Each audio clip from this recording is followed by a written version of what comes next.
The Republican Party would be really smart to start trying to absorb as much of the Tea Party movement as possible, because this is the future of our country. The Tea Party movement is the future of politics. The Tea Party movement is a revelatory moment for us. It really puts in stark relief where the American people are, how they feel, and what they feel. And I think it's important for our party to appreciate and understand that so that we can move towards it, embrace it, and then move into the future. That's the chairman of the Republican National Committee, and before him, the Fox News commentator they now say is the de facto leader of the Tea Party movement, arguing that the Republican Party's path back to power is that movement. That's the rhetoric. Well, today, rhetoric became reality in the state of South Carolina, where the state Republican Party and a coalition of state Tea Party groups agreed to work together moving forward. The merging has started. And the effort by the Republican Party to adopt and absorb what sells itself as a grassroots conservative movement this time around is way different from what went on the last time there was an energizing grassroots movement from the right. Then it was the Ron Paul revolution. Ron Paul's supporters held rallies, spray-painted street graffiti, raised astounding sums of money with one-day online money bombs, all without the help of a party machine, big money beltway lobbyists, or even much prodding from Dr. Paul himself. Despite that honest-to-goodness grassroots enthusiasm, look how Ron Paul was treated by the Republican establishment. He was excluded from a presidential candidates forum that was sponsored by Fox News. Dr. Paul elected to hold his own competing event at the same time. Ron Paul was refused a speaking slot at the 2008 Republican National Convention, so he held his own convention across town, which drew more than 10,000 supporters. In contrast, Fox News Today endlessly promotes the Tea Partiers, going so far as to have their network personalities host Tea Party events. Leading elected Republicans today, of course, fall all over themselves to speak at Tea Party events. Tea Partiers claim the small government, low taxes mantle of libertarianism that has been the hallmark of the Ron Paul revolution. But the Tea Partiers, at least some of them, seem to be opposed to him, too.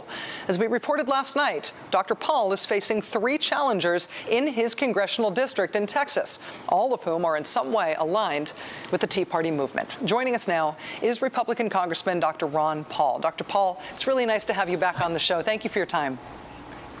Thank you, Rachel. You are being challenged in your re-election primary by several Tea Partiers. What is your relationship with the Tea Party movement now? Well, it's about the same. You know, sometimes the Tea Party represents those views that I expressed during the campaign.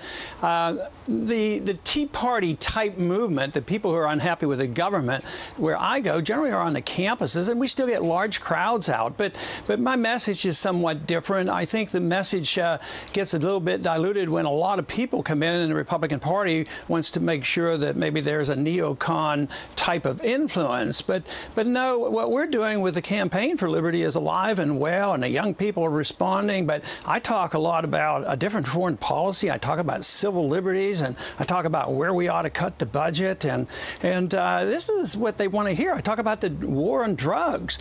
This is not what is generally heard from the Republican Party, and sometimes the Tea Party accepts these ideas, and sometimes they don't. But I think if the one thing that brings people together is they know there's something wrong in Washington. But you have progressive Democrats that know there's something wrong in Washington. They'd like a better foreign policy too, and they're not exactly totally satisfied.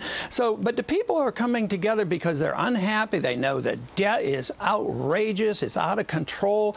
Countries are going bankrupt. California's bankrupt. Our country really is bankrupt, and that's what they're unhappy about. And it's out of control government. And I think I have been much more precise in what we should do in changing foreign policy, caring about civil liberties, and be truly a fiscal conservative. And believe it or not, I do have quite a few Democrats who are willing to agree with these basic principles in general, even the balanced budget issue. I mean, there are Democrats that actually have joined with me in saying, you're right, we may want to balance the budget in a different manner, but they do agree that there's something seriously wrong when you're spending a couple $1 trillion a year you don't even have. That is nothing but danger for us in this country.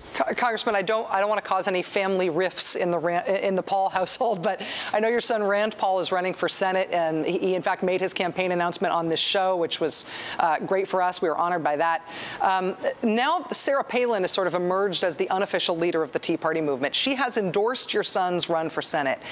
Is there anything about her platform, either now or as a vice presidential candidate, that gives you pause about that endorsement?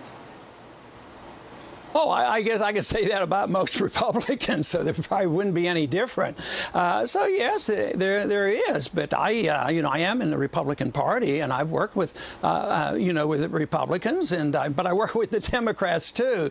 So, but I try to find issues that cross party lines. You take transparency of the Fed, or personal privacy, or maybe ending the war, or talking about the war on drugs. So on these issues, I can get support from both parties. So. Sure, there's a lot of things that the average Republican, I might, disagree with them, but they'll disagree with me as well. But I think what was really happening in the presidential campaign was they're surprised to find out, as a matter of fact, to my surprise too, that there were a lot of people out there that really cared about it and considered themselves even conservatives, not only libertarians, but conservatives, constitutionalists, that wanted somebody to talk about these issues. And I think it will continue. But to say that, oh, yeah, that's what the whole Tea Party movement's all about, and that's all they're going to talk about, I think I'd be naive to believe that's going to happen, because everybody likes to join what looks like a popular movement, and then they want to come in and influence that movement. But I think that happens to the Republican Party and the Democrat Party. For instance, I think the neocon issues on foreign policy is not exactly dead these days. There's an influence, and progressive Democrats aren't all that happy with the foreign policy, where the war keeps expanding and more troops in Afghanistan, bombing Yemen and bombing Pakistan and thinking about going into Iran. So that's the infiltration philosophically of different positions. And I deal more in that arena, hoping that the ideas of sound money and transparency of the Fed and a better foreign policy will actually affect both parties, because I know there's a lot of Americans who agree with this issue. And I know the young people are very open to these ideas.